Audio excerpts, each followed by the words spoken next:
The Greens chose a new leader today, and as I suggested a couple of nights ago, surprise, surprise, they've chosen yet another economically illiterate person who doesn't understand science, who will put the nation's security at risk and jeopardise society by pushing to legalise drugs and stir up horrible ethnic and religious divisions by demonising Israel and anyone who supports it. This time, the leader will be Queensland Senator Larissa Waters. We've got a lot of work to do because people are really hurting and the planet is hurting, and we need a parliament that actually delivers for people and has the courage and the boldness and the heart to deliver some help to people. So I'm calling today for a progressive parliament and a politics with heart. The planet is hurting, she says. If you haven't seen much of Waters, here's a bit of a sample. Half of the old white guys in Parliament got their tertiary education for free.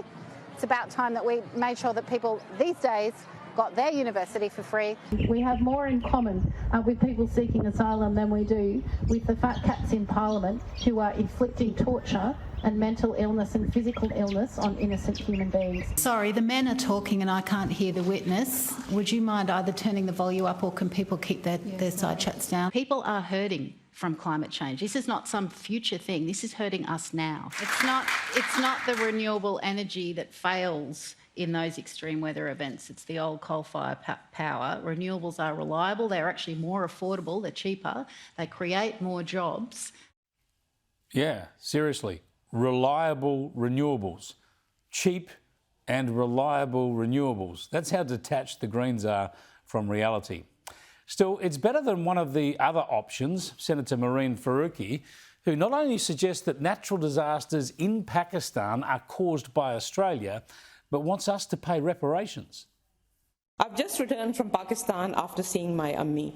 Australia's criminal inaction on climate is deeply felt there, felt in the extreme heat, felt in the melting glaciers, washing away entire villages, and felt in the everyday life of children in Pakistan who are suffocating in an ever-deadly mix of intense heat and trapped pollution. We must start a process of making climate reparations to the global south countries who are most harmed by Australia's contribution to the climate crisis. Australia is criminal and should pay for the damage it causes in places like Pakistan. She sits in the Australian Senate, for crying out loud. Farooqi stays on as the Greens' deputy leader, and she's already promising more anti-Israel activism. Migrant and multicultural communities have in the tens of thousands across Sydney, across Brisbane, across Melbourne, backed our strong stand against the genocide in Gaza and for us telling the truth about what is happening. Now, there's a major pro-Palestinian protest planned for Melbourne on Sunday, by the way, so we need some cool heads to prevail.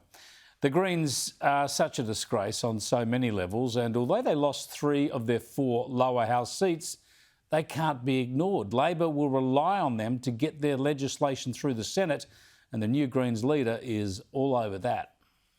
We will give you the numbers in the Senate to pass good reforms that helps people and helps the planet.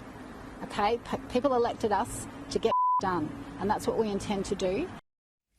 Well, let's hope they get nothing done. But sadly, they'll hold a whip hand over Labor.